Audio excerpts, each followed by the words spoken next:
Estamos viviendo tiempos peligrosos, decía mi esposa que ayer unas descargas de arma de fuego cerca de la casa. Usted escucha cada día hay noticias, a veces más lejanas, a veces más cercanas, de personas que sufrieron violencia, que se accidentaron, que tienen problemas en su hogar. ¿Cuántas familias nos han disuelto? Bueno, estamos rodeados de muchos problemas, enfermedades, cada vez sabemos de gente que se enferma, gente que estaba sana, pero de repente empezó con un mal, empezó con una enfermedad. En tiempos de la palabra también había situaciones difíciles que enfrentaba el pueblo de Israel. Pero todo tiene un porqué, ahí también tiene un para qué. Y hoy vamos a ver dos cosas por las que Dios le llamó la atención a su pueblo. Dos grandes males que había en su pueblo y que hoy en día en nuestra vida también están. ¿Cuáles son esos dos? Vamos a remitirnos a Jeremías capítulo 2, versículo 13. Dos grandes males había ocurrido en tiempo de Jeremías en el pueblo de Israel.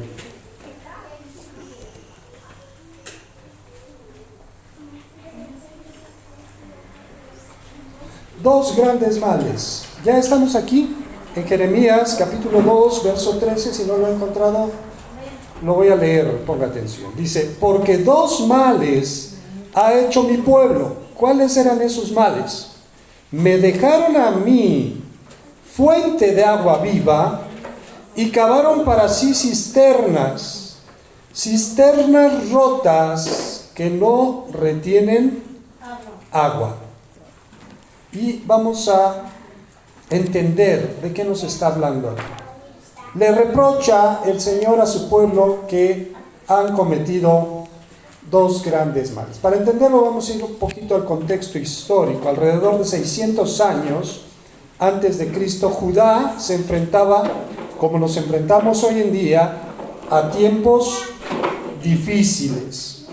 El reino del norte, recuerden que se había dividido Israel en dos reinos, el del sur que era Judá, el del norte que era Israel. El reino del norte estaba en cautiverio en Asiria. El reino del norte se caracterizó por irse apartando paulatinamente de la presencia de Dios. Cada vez se olvidaron más de Dios, fueron a los ídolos, se comportaban como las naciones que no conocían de Dios. Vino juicio de Dios, vinieron los asirios y se los llevaron cautivos. Manasés y su hijo Amón habían sido reyes muy malos en Judá. Habían dirigido a la nación en la idolatría. Hay gobernantes que no tienen temor de Dios y orillan al mismo pueblo a hacer cosas que le desagradan. ¿A quién? A Dios. El joven Josías, que era rey en este momento, hijo y nieto de los reyes malos, se esforzó para que la nación se volviera a Dios. Tuvo en su corazón el no seguir en los mismos pasos de sus padres, de su abuelo. En el 13º año del reinado de Josías, Dios llamó a un joven sacerdote para ser su profeta. Su nombre era Jeremías, como vemos en Jeremías 1, usted puede ver ahí, no vamos a buscar la cita, donde Dios le llamó y le escogió. Era Jeremías, hijo de Hilcías, de los sacerdotes que estuvieron en Anatot, dice la palabra del Señor. Era un joven. A veces pensamos en Jeremías y lo visualizamos ya un anciano con barba, pero sí, al final de su carrera ese era su aspecto, pero cuando Dios lo llamó era un joven de unos 20 años de edad, y era un poco reacio a hablar. Dios le llamó, él había crecido, instruido, capacitado para una función, para ser sacerdote. Y cuando Dios le llamó como profeta. Vamos a ver aquí en Jeremías capítulo 1, en el verso 6, ¿qué le responde Jeremías a Dios cuando Dios le llama? Le dice: y yo dije, Señor Jehová, he aquí que no sé hablar, porque soy niño. Jeremías entendía su condición. Decía, ¿cómo voy a ser yo profeta si soy un joven todavía? Ni siquiera sé expresarme, ni siquiera sé hablar. Pero Dios no aceptó su juventud como un pretexto. Cuando Dios te llama, Él es el que te va a preparar. Dios no aceptó su juventud ni su timidez como una excusa. Vamos a seguir leyendo en el verso 7. Dice, y me dijo Jehová, no digas, soy un niño, porque a todo lo que te envíe irás tú, y dirás todo lo que te mande. No temas delante de ellos, porque contigo estoy para librarte, dice Jehová.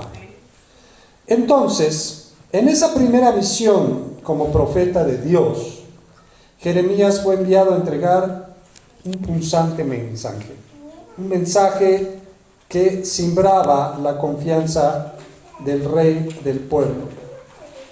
Recuerda a Jerusalén su fidelidad en el pasado. En el capítulo 2 de Jeremías, vamos a leer los versos del 1 al 3. ¿Ya lo tenemos? Dice, vino a mí palabra de Jehová diciendo, anda y clama a los oídos de Jerusalén, diciendo, así dice Jehová, me he acordado de ti, de la fidelidad de tu juventud, del amor de tu desposorio, cuando andabas en pos de mí en el desierto, en tierra no sembrada. Santo era Israel a Jehová, primicias de sus nuevos frutos. Todos los que la devoraban eran culpables, mal venía sobre ellos, dice Jehová. Cuando en el contexto del Apocalipsis, que llama a una de las iglesias, que dice, una cosa tengo contra ti. ¿Qué? Que has dejado tu primera. Y le dice, haz las primeras obras. Así Dios le dice a Jerusalén, mira, antes me buscabas, antes hacías las cosas porque te nacía con un corazón sincero. Pero también le dice a la casa de Jacob y de todas las familias de la casa de Israel, lamentándose de su apostasía en la idolatría. En el verso 4 dice, oíd la palabra de Jehová, casa de Jacob y todas las familias de la casa de Israel, así ha dicho Jehová. Ahora, ¿qué era lo que había pasado en ellos? ¿Por qué conociendo a Dios, por qué sabiendo cuál era su voluntad, se habían ido apartando a dioses ajenos? ¿Qué maldad hallaron en mí vuestros padres, que se alejaron de mí y se fueron tras la vanidad y se hicieron como?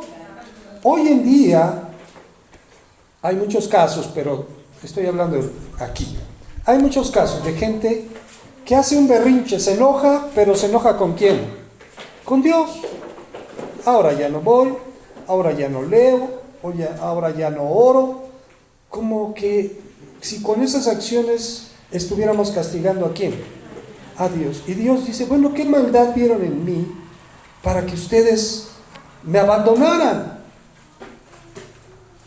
Y no dijeron, ¿dónde está Jehová que nos hizo subir de la tierra de Egipto, que nos condujo por el desierto, por una tierra desierta y despoblada, por tierra seca y de sombra de muerte, por una tierra por la cual no pasó varón ni allí habitó hombre?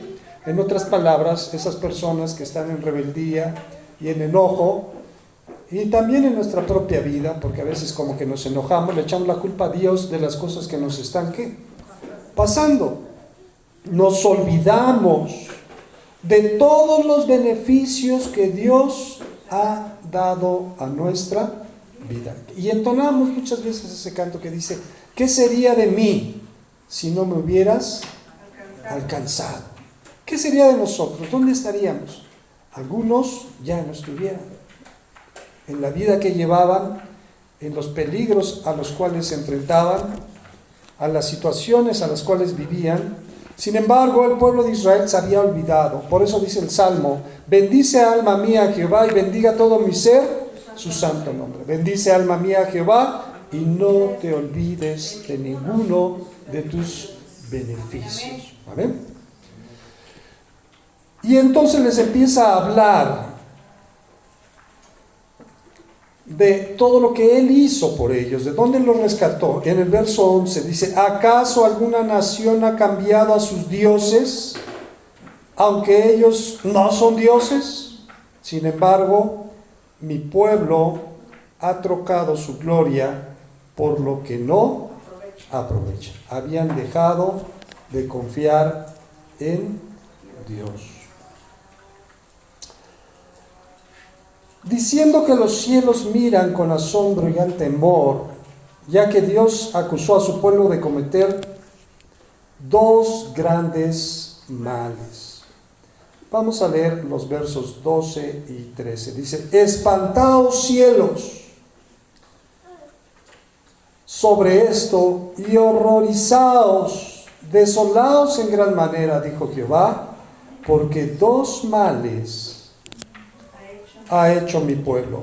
Me dejaron a mí, y se refiere a él mismo como fuente de agua viva, y cavaron para sí cisternas. ¿Pero cisternas qué? Rotas. ¿Para qué se construye una cisterna? Para almacenar agua en tiempos de escasez. Pero si la cisterna está rota, ¿de qué sirve? No sirve de nada. Cisternas rotas que no retienen agua. Habían abandonado a su Dios, fuente de agua viva. Y cavaron para sí cisternas rotas que no retienen agua. ¿A qué se refiere con la fuente de agua viva? Esa frase se utiliza para denotar manantiales naturales, fuentes frescas de aguas corrientes. El agua, aunque esté muy limpia, si usted la tiene en una tina, la acaba de llenar esa tina, está cristalina, se ve hasta el fondo, usted la puede utilizar para muchas cosas, ¿no? Pero déjela a la intemperie un mes, ¿y cómo va a estar esa agua? Turbia, verdosa, porque los contaminantes de la atmósfera, del aire, se depositan y empieza a degradarse y ya esa agua no se va a poder utilizar para lo que se utilizaba. Pero una fuente de agua, un manantial, por eso la gente dice: vamos al manantial de agua fresca. Es un agua que corre, es un agua que fluye, es un agua que siempre se puede beber. Fuentes de aguas corrientes. Y las cisternas rotas eran los tanques de agua de lluvia que se almacenaba, labrada en corte de piedras. A lo sumo solo podía ofrecer el agua estancada. Tenía que usarse rápido porque con el paso de los meses esa agua, ¿cómo iba a estar? Sucia. Pero por estar rotos con grietas, pues aparte de que iba a estar sucia, no iba a mantenerse, se iba a acabar, a terminar. Ahora, esto es la palabra dura que Dios le da a su pueblo en ese tiempo, pero ¿podríamos ser culpables nosotros también de estos males el día de hoy? Vamos a verlo de esta manera.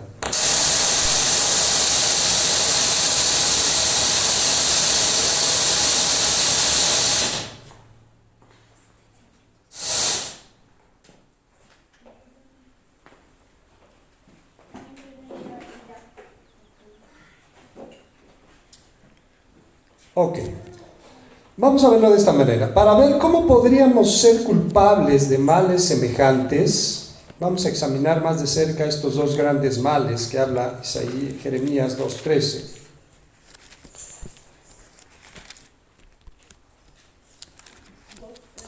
Lo que acabamos de leer. Abandonando la fuente de agua viva. Dice, dos males hizo mi pueblo. Me abandonaron a mí.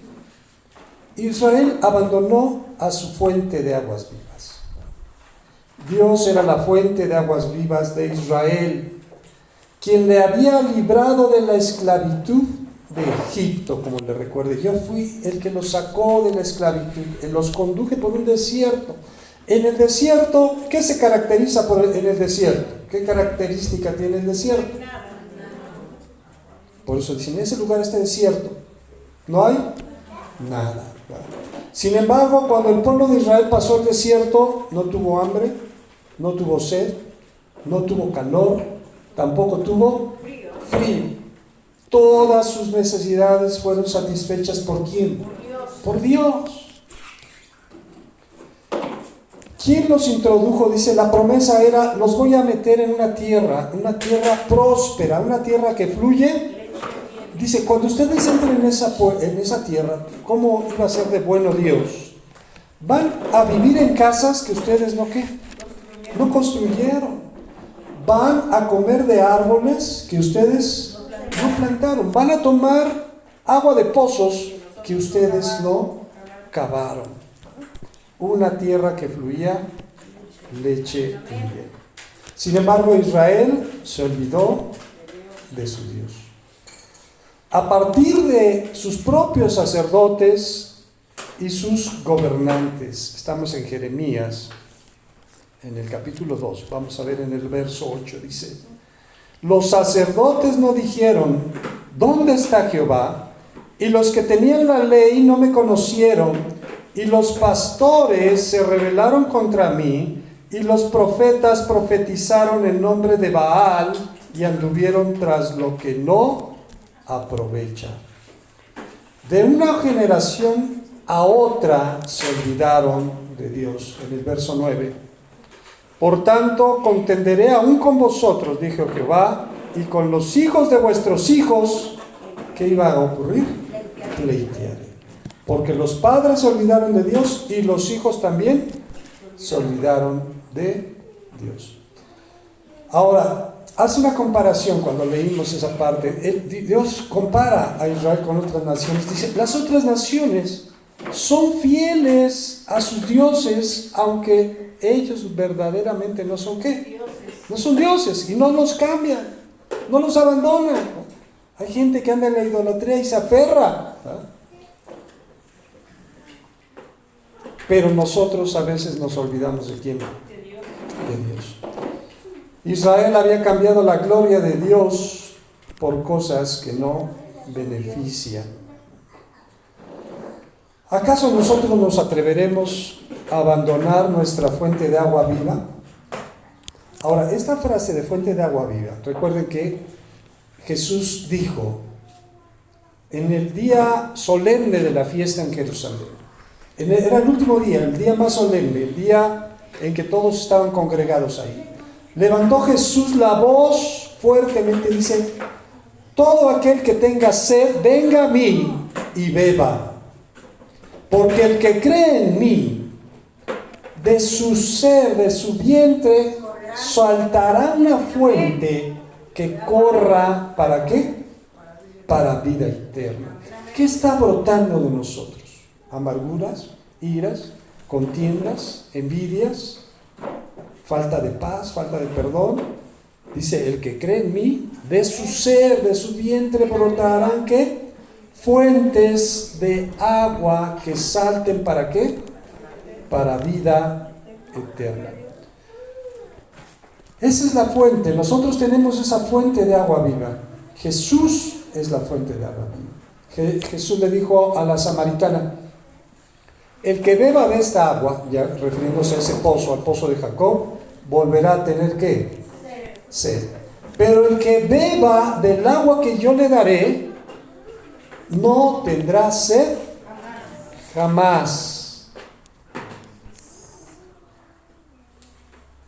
sino que de su ser brotará esa fuente que salte para vida eterna. ¿Qué está brotando de nuestro ser? Dice que esta promesa es para todos los que creen en él. Vamos a ir al Nuevo Testamento, el Evangelio según San Juan, en su capítulo 7. San Juan, capítulo 7.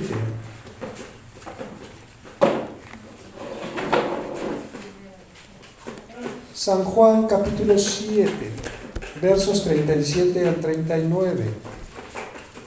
En el último y gran día de la fiesta, Jesús se puso en pie y alzó la voz diciendo: si alguno tiene sed, venga a mí y beba. El que cree en mí, como dice la Escritura, de su interior correrán ríos de agua viva. Esto dijo, ¿de qué dijo?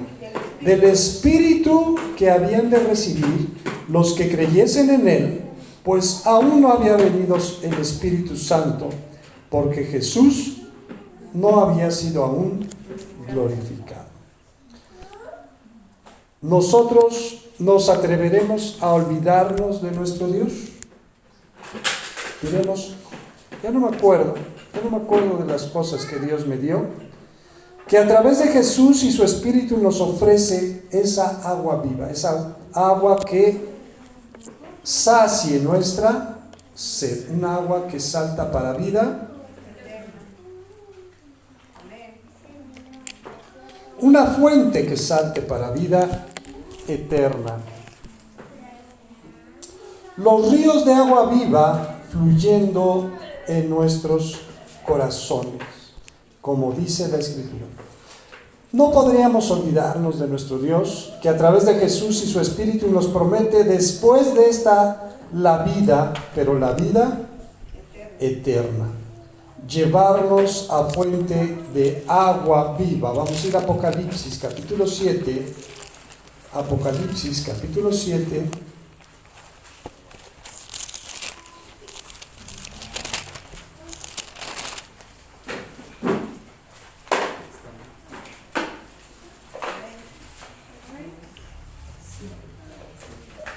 Vamos a leer el versículo 17, que dice: porque el Cordero que está en medio del trono los pastoreará y los guiará a fuentes de agua de vida, y Dios enjugará toda lágrima de los ojos de ellos. Amén. Esa es la promesa, el que se mantiene fiel. Dice: séme fiel ¿hasta cuándo? Hasta la muerte. No nos olvidemos de los beneficios y de las promesas que Dios tiene para nosotros. Un río limpio de agua de vida que salía del trono de Dios, aquí mismo en Apocalipsis, capítulo 22.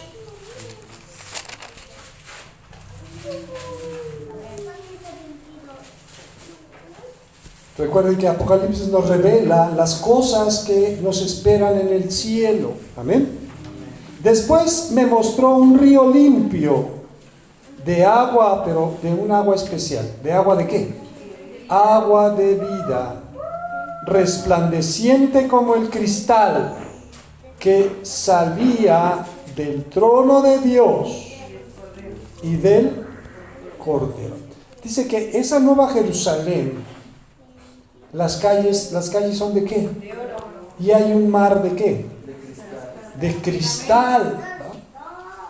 Y a veces nuestra imaginación pues no alcanza a visualizar la hermosura y la grandeza que nos espera aquellos que nos afirmemos y seamos fieles a la palabra de Dios. Pero a veces Dios en lo que creó nos muestra, nos da una ligera visión de su portentoso poder, de lo que Él hace. Amén. Por ejemplo, estaba yo viendo un documental de las sondas que salieron al espacio y que fotografiaron y tomaron algunos videos, por ejemplo de Júpiter. Ustedes saben que tiene anillos, no es el único planeta que tiene anillos, y antes no se sabía de qué eran, pero son rocas es hielo congelado. Y si usted lo ve, pareciera un mar. ¿Un mar de qué? De cristal. Porque esparce la luz y toma diferentes colores. Entonces dice que de su trono sale un río limpio de agua de vida, resplandeciente como el cristal. Amén. Estamos ante una posibilidad muy real de apartarnos del Dios vivo. Dice la palabra del Señor: el que piense estar firme, ¿qué debe de hacer? Pablo le dice a Timoteo: mira, ten cuidado ¿de quién? De ti mismo y de la doctrina. A veces estamos cuidando a todos alrededor, que si fulano llega a qué horas, que sultano trajo esto, que aquel, que la hermana, que el hermano, que el pastor, que fulano, que sultano, pero nos olvidamos de cuidarnos quiénes. Yo, ¿cómo estoy en las cosas? ¿Cómo está mi relación con Dios? Porque todos estamos expuestos ¿a qué? A caer. Porque aquí a veces enfatizamos algunos casos, decimos, miren, fulano ya se fue, sultano ya se fue. Pero cualquiera de nosotros nos podemos olvidar de quién, de Dios. Vamos a ir a Hebreos capítulo 3, versículo 12 al 14. Hebreos capítulo 3, versículos del 12 al 14. Dice Hebreos 3, 12 al 14. Mirad, hermanos, que no haya en ninguno de vosotros, que no haya en nosotros, ¿qué? Corazón malo de incredulidad, para apartarse ¿de quién? Del Dios vivo. Antes, por eso tenemos que exhortarnos, por eso tenemos que invitarnos, amonestarnos. Dice, ¿por qué nos dicen estas cosas continuamente? Porque todos estamos en peligro. Antes, exhortaos los unos a los otros cada día, entre tanto que se dice hoy, porque mientras hay vida, hay esperanza. Para que ninguno de vosotros, ¿qué pasa con el que se olvida de Dios? Hay gente que ya se endureció, por más que se le hable, ya se fue, por más que se le invite, por más que se le diga, su corazón está como duro, por el engaño ¿de quién? Del pecado. Porque somos hechos participantes de Cristo con tal, hay un requisito, ¿cuál es? Que retengamos firme hasta el fin nuestra confianza del principio. Dios le habló al pueblo y dice, me acuerdo de tu fidelidad. Me acuerdo de cómo andabas en el desierto y aún en el desierto confiabas ¿en quién? En mí. Pero ahora me has dejado, me has abandonado, me has olvidado. Ahora, dice que el requisito ¿cuál es, hermanos? Que retengamos firme. ¿Hasta cuándo, hermanos? Hasta el fin. ¿A qué fin se referirá? Hasta el fin. ¿Hasta cuándo se referirá aquí el Señor? Atrasito dice, mientras se dice hoy. Hay gente que cuando muere, sus familiares se esfuerzan y le rezan 9 días y luego le mandan a hacer misas y le mandan a hacer esto y lo otro y aquello. Ya el que se murió, ¿ya qué? Ya se murió. Lo que hizo o dejó de hacer fue en esta vida. Dios nos da este tiempo para que le busquemos, para que le honremos. Mientras se dice que hoy, el que desciende al Seol ya no tiene la oportunidad que Dios le dio en esta vida. Entonces, hermanos, cuando dice hasta el fin ¿de dónde? De nuestra vida. Mientras usted y yo estemos vivos, tenemos esa esperanza de mantenernos fieles a Dios. Dejar la fuente de agua viva se produce cuando sustituimos con cisternas rotas, que sus aguas no sacian la sed. Y vamos a ver ahora unos ejemplos de cómo podemos cambiar el agua viva de Dios por cisternas que no retienen agua. Vamos a considerar lo que hizo Judá. Israel tenía sus cisternas, pero sus cisternas estaban rotas. Los dioses falsos como Baal, ¿podían confiar en ellos? Los falsos profetas que hablaron en nombre de Baal, ¿podían confiar en ellos?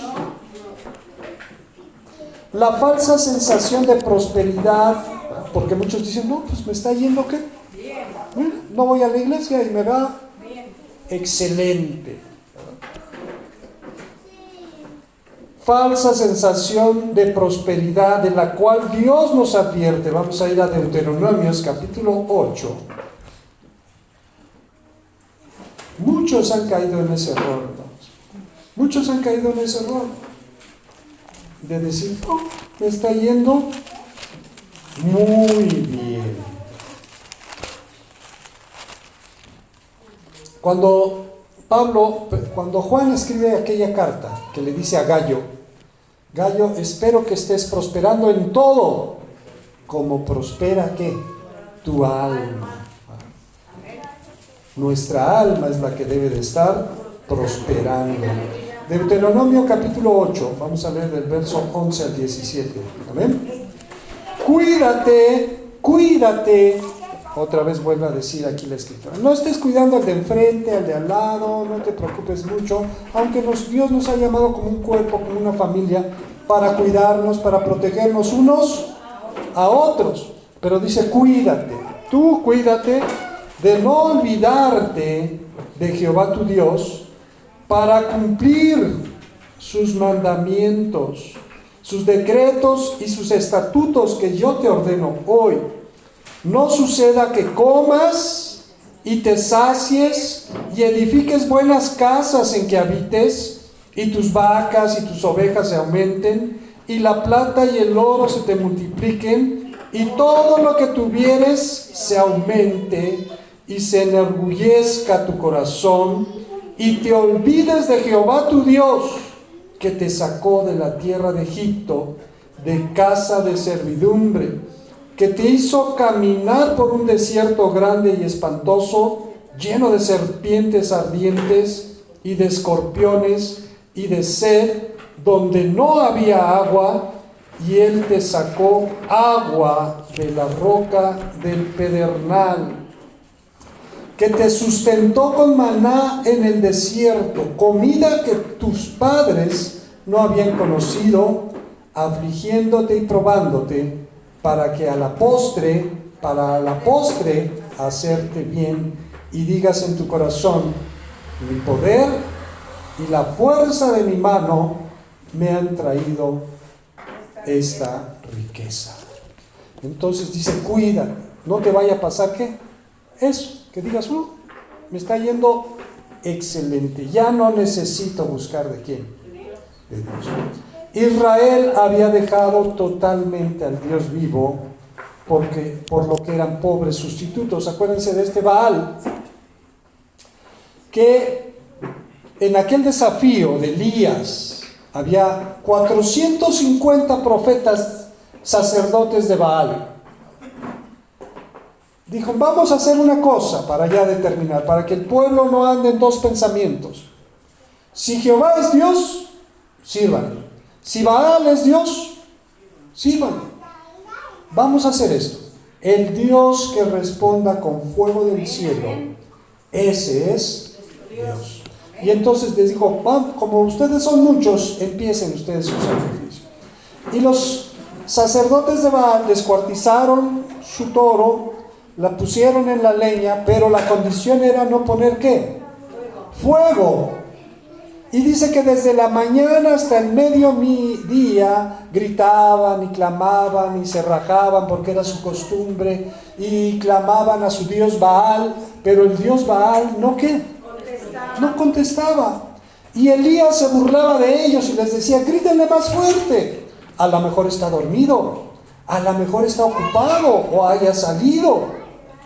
Pero cuando tocó el momento del sacrificio a Jehová, algo maravilloso sucedió, porque Elías aún dijo, miren, vamos a hacer algo. Y mandó a mojar la leña, a mojar la carne, a mojar, dice que se cavó una zanja alrededor del holocausto y la zanja se había llenado ¿de qué? De agua. Y entonces Elías clamó a Dios. Dijo, Señor, yo no he hecho esto porque a mí se me ocurrió, sino porque tú ¿qué? Tú me mandaste. Responde a este pueblo y ve a este pueblo que hay Dios sobre Israel. Dice que cayó fuego del cielo, consumió el holocausto, la leña, las piedras, hasta el agua de la zanja. Todo el pueblo se arrodilló y dijo, Jehová es Dios. Amén.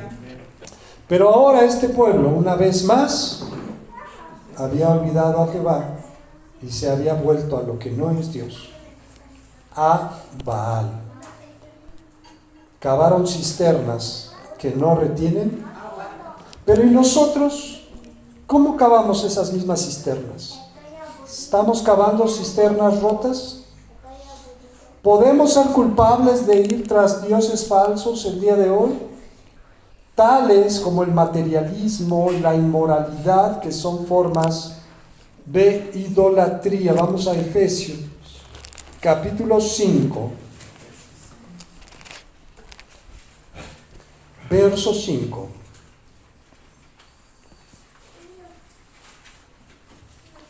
Porque sabéis esto, que ningún fornicario o inmundo o avaro que es idólatra tiene herencia en el reino de Cristo y de Dios. El amor al dinero es un pecado. Mucha gente dice, no puedo ir a la iglesia porque tengo muchos compromisos. Tengo que satisfacer primero los compromisos que tengo. Han olvidado quién sustenta nuestra vida. Muchos ya no vienen porque están tan afanados, queriendo enriquecerse. Pero dice la Escritura que las riquezas de este mundo son inciertas. Hay gente que de la noche a la mañana, de ser millonarios, se han quedado sin nada. Vamos a Colosenses, capítulo 3 también.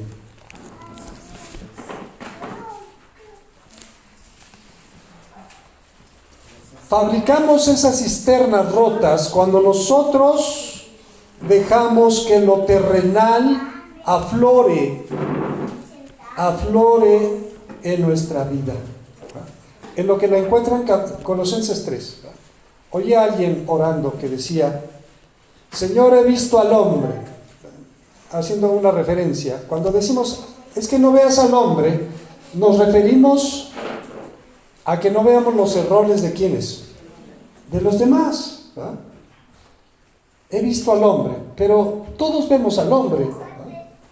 Cuando llegamos tarde, cuando no tenemos compromiso en las cosas de Dios, me estoy viendo lo que hay en mi ser, mi propia carnalidad que no me deja acercarme a ¿quién?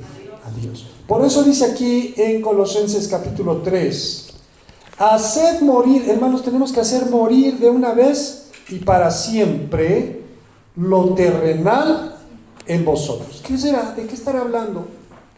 Fornicación, impureza, pasiones ¿cómo? Desordenadas, malos deseos y avaricia, que otra vez vuelvo a decir, que es idolatría, cosas por las cuales la ira de Dios viene sobre los hijos de desobediencia, en las cuales vosotros también anduvisteis en otro tiempo cuando vivíais en ellas. Pero ahora, no está hablando al que no conoce de Dios, al que no sabe nada, no. Ahora, a ti y a mí, la Escritura nos habla y nos dice, dejad también vosotros todas estas cosas. ¿Qué? Ira, enojo, malicia, blasfemia, palabras deshonestas de vuestra boca. No mintáis los unos a los otros, habiéndoos despojado del viejo hombre con sus hechos y revestidos del nuevo, el cual conforme a la imagen del que lo creó, se va renovando hasta el conocimiento pleno. Cavamos cisternas rotas cuando dejamos que en nuestra vida todavía haya ira, haya contienda, haya mentira, no somos sinceros unos con otros. Aquella canción de Rabito que dice, sinceridad. Dios lo que está buscando en su pueblo es ¿qué? Sinceridad. No somos sinceros, hacemos cosas que no declaramos. Que no declaramos. No somos completamente sinceros unos con otros. Podemos ser culpables de seguir a falsos maestros también. Dice que en los postreros días habrá falsos maestros como hubo falsos profetas. Falsos maestros que ofrecen falsas esperanzas, por ejemplo, la falsa religión de la prosperidad. Nosotros podemos ser culpables de una falsa sensación de prosperidad. Hay quien dice, no, yo me voy a ir a otro lado porque allá es un lugar grande, hay mucha gente, viene de muchos países. Pero lo que están enseñando ahí es enseñanza vana, que no va de acuerdo a lo que dice. Pero ellos andan en su gusto. No, es que fui a esa iglesia, pero ahí no me gustó. Voy a ir a otra donde me guste. O donde no me conocen lo que hago. Exactamente. Donde no soy sincero, pero tampoco me conocen. ¿Ah? Ya los he dicho varias veces. Estamos cavando cisternas que no retienen el agua. O sea, no te sirve de nada. Creer que estamos espiritualmente seguros cuando estamos en grave peligro de caer. Mirad pues cómo andéis, con diligencia como andéis. No como necios, dice la Escritura, sino como sabios, redimiendo bien el tiempo, porque los días, ¿cómo son? Podemos ser culpables de dejar a Dios por un pobre sustituto de nuestra relación verdadera con Dios. Vamos a concluir, hermanos, este estudio. Los dos males cometidos por Israel. En primer lugar, abandonaron a su Dios, la fuente de agua viva que da la verdadera prosperidad y la felicidad. En segundo lugar, cavaron para sí, se apropiaron de cosas que no sirven, que son vanas. Cisternas rotas, se unieron a los ídolos, su conducta fue en exceso de locura y de ceguera. Cuanto más sería un exceso de insensatez y de ceguera de nuestra parte hoy, abandonar a Dios, a Jesús y a su Espíritu Santo, descuidar nuestra relación con Dios y olvidarnos de obedecer a la palabra del Señor. Para pasar más tiempo bebiendo cisternas rotas, enseñanzas, tradiciones, o andar en mi carne haciendo lo que a mí me gusta y no dejando esas actitudes que me han traído mal, que han traído mal a mi vida. Que el ejemplo lamentable de Judá pueda servir como una advertencia a nosotros para que atendamos de dónde estamos extrayendo el agua con la que saciamos nuestra sed. Estamos atentos a la maravillosa invitación registrada al fin del libro de Apocalipsis, donde dice: y el espíritu y la esposa dicen, ven. Y el que oye diga, ven. Y el que tenga sed, venga. Y el que quiera, tome del agua de la vida gratuitamente. Apocalipsis 22:17. Amén. Que el Señor nos bendiga y nos guarde.